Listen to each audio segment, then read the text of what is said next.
Aloha, everyone. I am Carrie Yarosevich with the Early Childhood Action Strategy, or otherwise known as ECAS.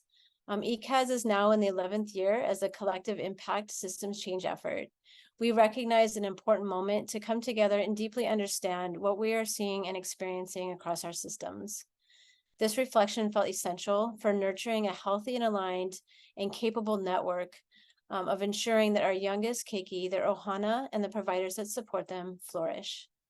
At the All Network meeting in November of 2022, we asked partners, what is enabling and inhibiting our ability to ensure quality outcomes for Hawaii's youngest keiki? Since then, we have engaged in more than 150 voices from across the wide network of support for early childhood. Through small listening sessions, large events, and strategic working groups, we have developed a map of the important and interconnected stories that have resulted in the opportunities and barriers that we all currently experience in our systems. This map is a tool to build collective understanding and for strengthening our partnerships moving forward. By seeing what enables or inhibits us and uncovering stories and patterns, we can work to lift up what is working and change what is not so that we achieve better outcomes for our keiki. We invite you to join in our deep collaboration because we know that systems change best when they change themselves. And we believe we can achieve the change we seek together. This video is narrated by partners and contributors, and it summarizes the loops of the map and the stories they hold. We hope that this is just the beginning of your use of these tools. They are available and freely shared, and we welcome your continued collaboration and co-creation as our journey continues. Mahalo. Across conversations about the current state of the system's support for our keiki and families, we hear themes and patterns of connection that show up again and again. These come together as a starting point to weave in more detailed and diverse stories that help us understand the full, beautiful complexity of our system for all its flaws and virtues. We call this the deep structure. The deep structure of our system came to us as a pair of loops. The first was a story that we heard quickly, containing elements and relationships that came up easily and with confidence across our many conversations. The second, however, unfolded with purpose and power as we broke beneath the surface. It is a story everyone can feel, some more acutely than others, but is harder to put into words. The first loop, impossible task, describes that when the needed resources to support early childhood development are not accessible, these resources would be the level of capacity like staffing, training, tools, time, and pay that isn't present within the workforce, programs, and a system as a whole gets diminished. This makes it challenging to collaborate in meaningful ways to strengthen and inform action, if at all. When we struggle to work and learn together, our ability to influence deeper systemic issues that are complex and multifaceted are reduced. As these deeper systemic issues continue to impact our keiki and their families, as well as the people who work to serve them, colonial mindsets and values that are unaligned with and harmful to local ways of being maintain the upper hand. When these colonial mindsets and values run the show, resources and funding are not accessible for the best support for our keiki and families overall, but particularly those who are most vulnerable. The second loop in our deep structure is called little left to give. While the first loop describes the structural patterns that influence our collective ability to support healthy, thriving children and families, we know that so much of early childhood development work is in the heart and spirit. As we listen to the system, we hear again and again how the strain and overwhelm of limited capacity within the workforce programs and the system overall chips away at our pilina, our relationships, the feelings of empathy and connection with each other and those we serve. When we cannot greet those we encounter with care and compassion, we cannot understand and address the full range of needs that our keiki and families experience. When our keiki and families are not thriving, we are not feeling successful in our role as their support networks. It undermines the agency, power, and voice held by those impacted by the work and those doing the work. The loss of agency, power, and voice allows colonial values and mindsets to continue to go unchanged and undermine the heart, health, and capacity of the workforce, program, and system.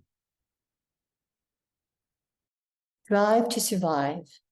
The drive to survive loop describes how the experience of scarcity, whether of resources, staff, or the tools and training we need, creates an increased focus on maintaining the little we do have and a fear of what would happen if we lost funding.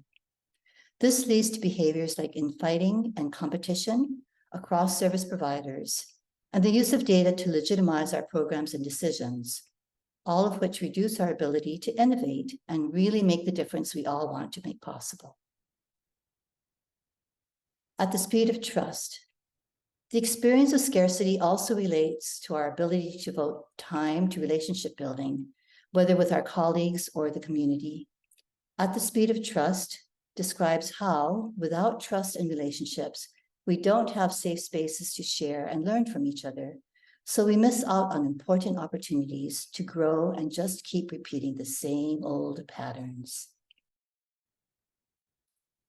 Running in silos. The thing is, there are structures in place that reinforce our disconnection.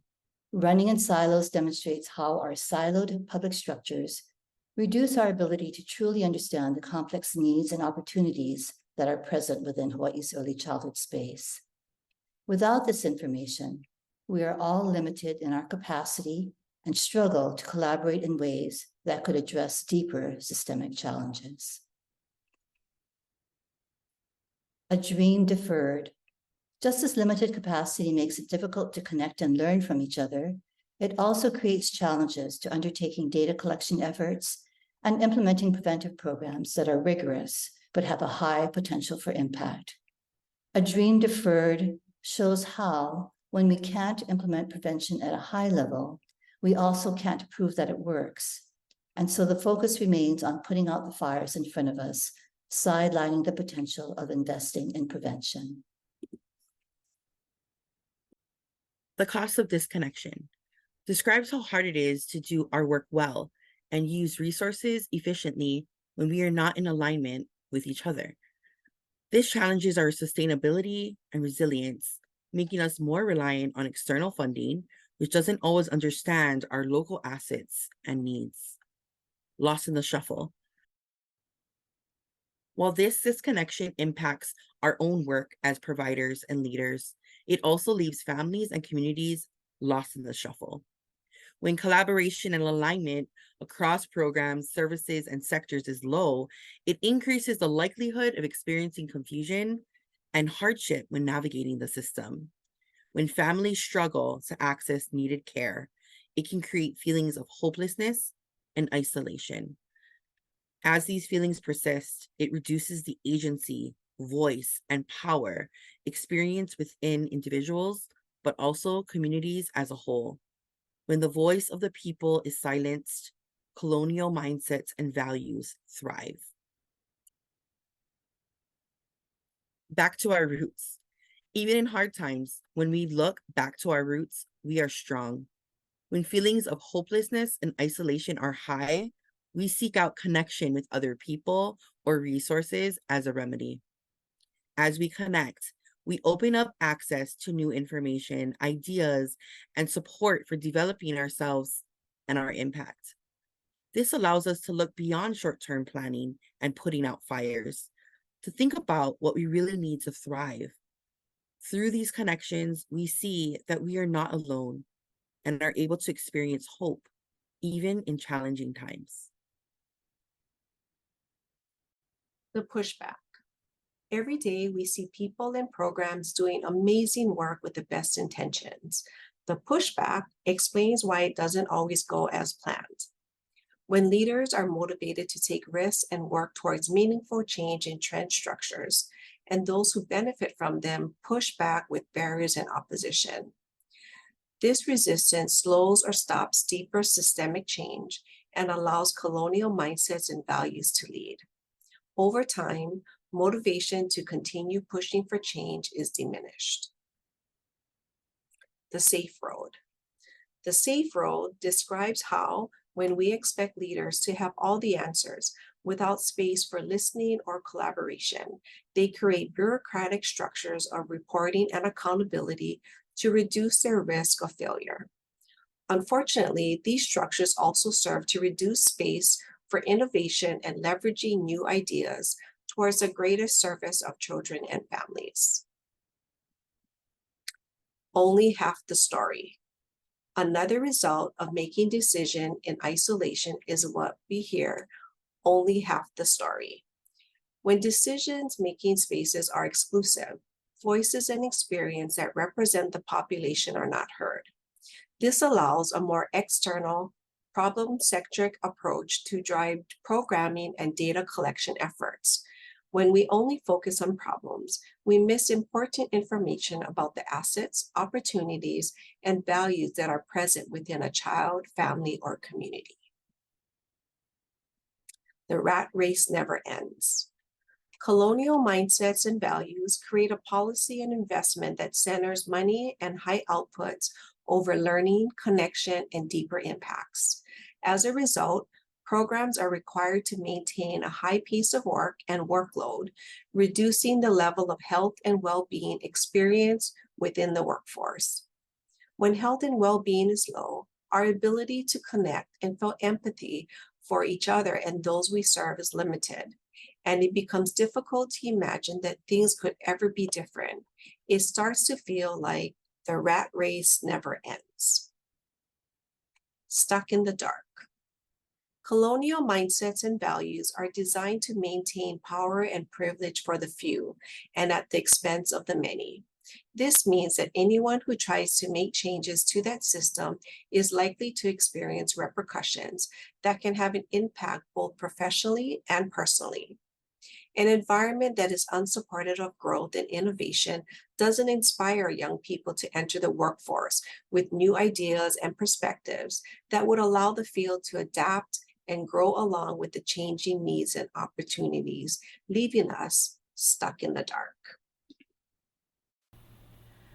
This loop, Perception is Reality, tells the story of how limited understanding and value of the field of early childhood undermines the level of agency and influence within the workforce to shape the needed resources and programs to serve the community well.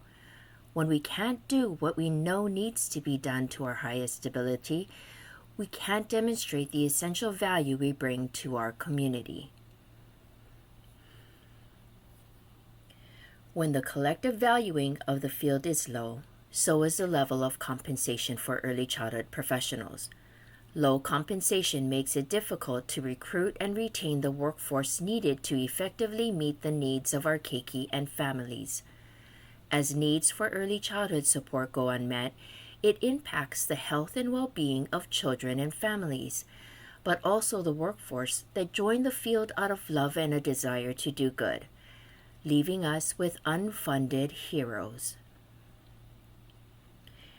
Band-Aids and Broken Hearts describes how the longer challenges persist, the more critical and complex they become, making them more difficult and overwhelming to address for both those experiencing them and those seeking to relieve them. When problems feel too hard, it becomes easier to focus on immediate, short-term solutions, but in doing that, we miss out on dedicating the needed resources and attention to preventative efforts like holistic supports for early childhood. Still, no matter how much we disagree, when our children need us, we cannot ignore the call to action. When children and families experience a considerable need, this can be a generalized need or specific emergency needs like during COVID or the wildfires in Maui. It creates attention and publicity around the challenge. This collective focus and energy builds new understanding and reminds us of our values to protect early childhood. When we are able to tap into these core values, we invigorate political will to provide needed support to early childhood services and care. We know that systems change best when they change themselves. In our communities, in our homes, in each other. We have everything we need to be sure I can have a bright future.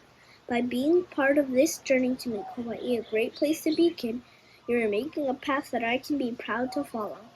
Together, we will make the soil healthy to grow many beautiful generations here on our islands. Mahalo!